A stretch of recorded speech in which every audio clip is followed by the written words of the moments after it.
You just sent a message to someone on the other side of the planet. It took less than a second.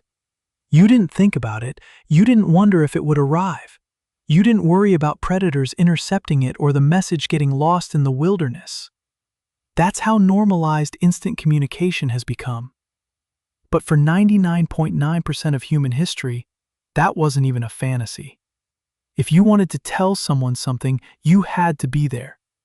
Or you had to send something, or you had to find a way to make your message travel without you. So how did ancient humans communicate over long distances? The answer is stranger, more creative, and more desperate than you'd expect. Let's start with the most obvious method. You walked. That's it. If you needed to tell someone in another tribe something, you put one foot in front of the other and you went there. It sounds simple, but it was everything. Long-distance communication was long-distance travel. A message was a journey, and a journey was dangerous. People died on the way, or they died along the way. Imagine you're living 50,000 years ago. You're part of a tribe of about 30 people. You have a cousin in a camp 3 days' walk away. You need to tell them that a hunting ground has moved, that a rival tribe is nearby, or that your sister has had a baby. How do you do it? You send someone. That person takes a bag of food, a weapon, and a memory. They walk.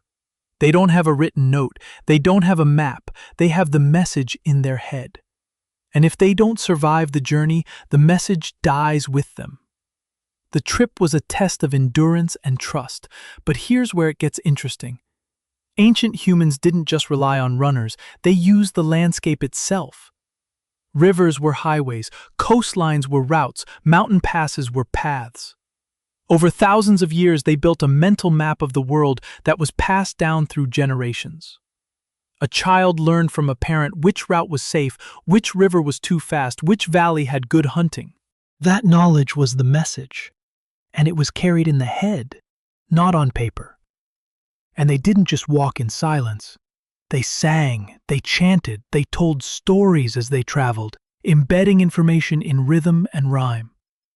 In cultures without writing, rhythm is a mnemonic device. It helps you remember. A song about a route could include every landmark, every danger, every edible plant along the way. In a world without GPS, your memory was your only map, and music was how you kept it. But long-distance communication wasn't just about travel, it was about signaling. If you're on a mountain and you want to tell someone in the valley below something, you don't walk down, you shout. Or you use a drum. Or you use smoke. These were the earliest forms of long-distance signaling. They were limited, you couldn't say much, but they worked.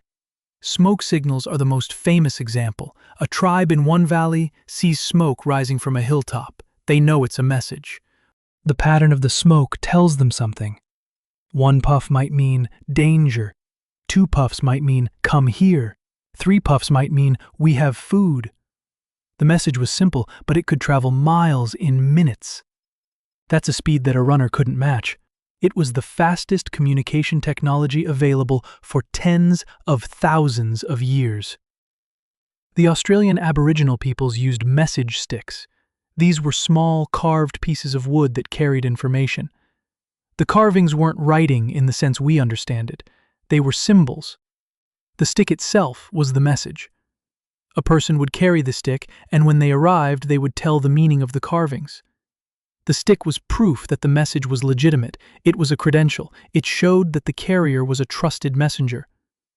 But there was an even more subtle method.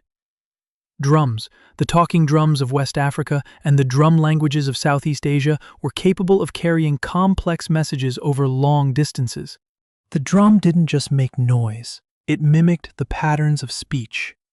The pitch and rhythm of the drum corresponded to the tone and cadence of words. In some cultures, a skilled drummer could send a message that was as complex as a sentence.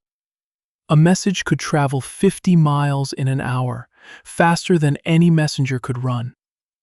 The drum was the telegraph of the ancient world. The Incas had a different system. They used a network of runners called chasquis. These runners could carry messages across the Andes, a distance of over 2,000 miles, in days.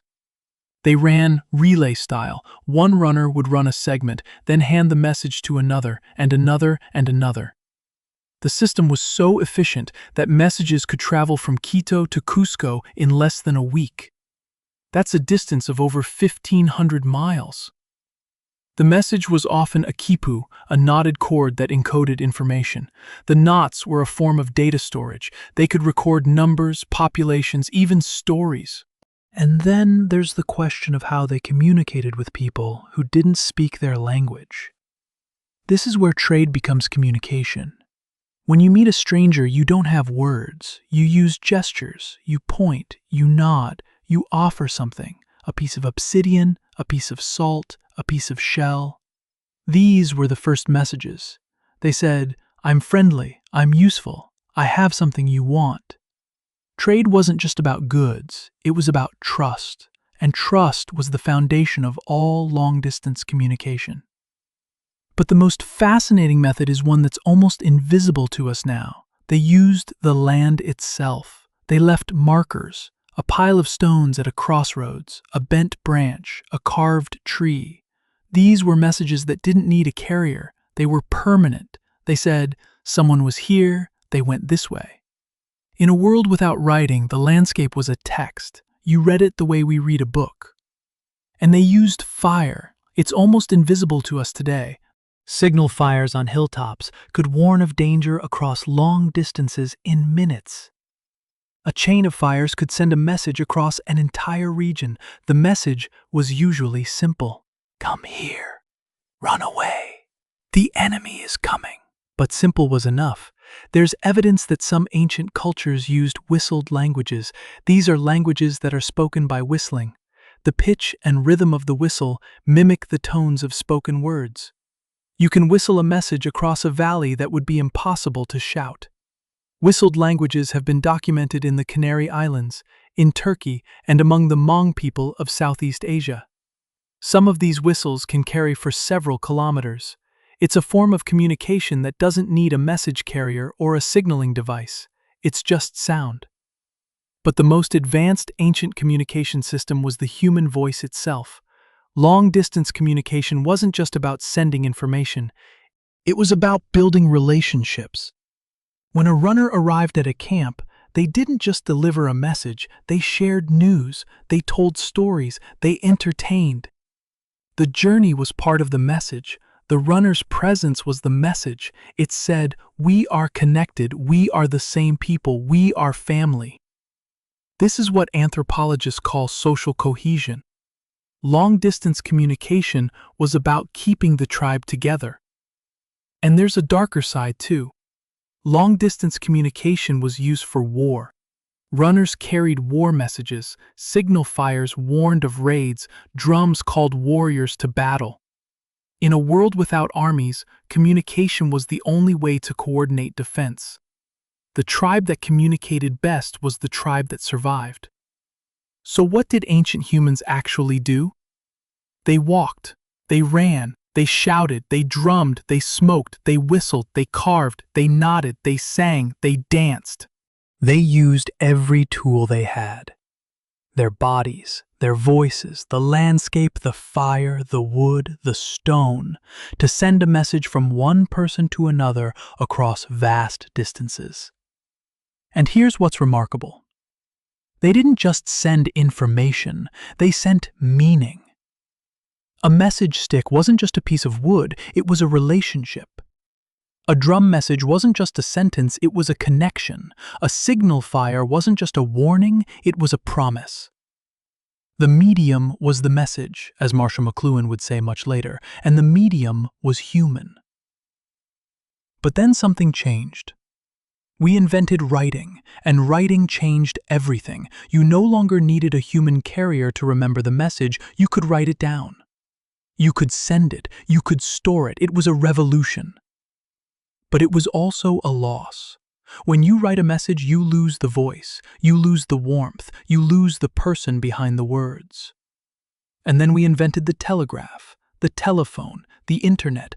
Now you can send a message to the other side of the planet in seconds. You don't need a runner. You don't need a drum. You don't need a signal fire. You don't need a human carrier at all. But have we really improved, or have we just traded depth for speed? Think about it. When a runner arrived at your camp after a 3-day journey, you didn't just get a message. You got a person. You got a story. You got a connection. You got a piece of that person's journey. The message was alive. It was real. It was human. Now you get a text message. You get an email. You get a notification. It's faster. It's more efficient. It's also colder. It's less human. So when you think about how ancient humans communicated over long distances, don't think about technology. Think about people. They didn't have phones. They didn't have the internet. They didn't have letters. They had each other. And they used everything they had. Their voice, their body, their memory, their trust to stay connected. And in a way, they were better at it than we are. They could read the landscape the way we read a screen. They could remember a message for days without writing it down. They could travel 100 miles and deliver it word for word. They could send meaning across a valley with nothing but a whistle. They were limited, but they were also present. Their communication was slow, but it was deep. It was risky, but it was real. It was fragile, but it was human. And maybe that's what we've lost. We've gained speed, but we've lost presence. We can reach anyone instantly, but we've forgotten how to listen. We can send 1,000 messages a day, but we've lost the art of a single, meaningful conversation. So the next time you send a text message, remember the runner, the drum, the signal fire, the message stick. They were the first communicators. And they didn't need a phone to make a connection.